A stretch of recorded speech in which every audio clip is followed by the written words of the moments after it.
Marc Lleixà Sancho, del Club Esportiu Xerta.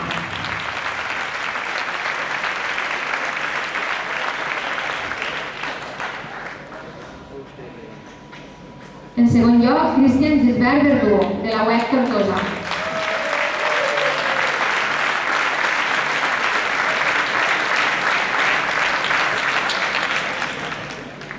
El primer clasificat, Néstor Altava Trabaja, del Maestrazgo Cañeros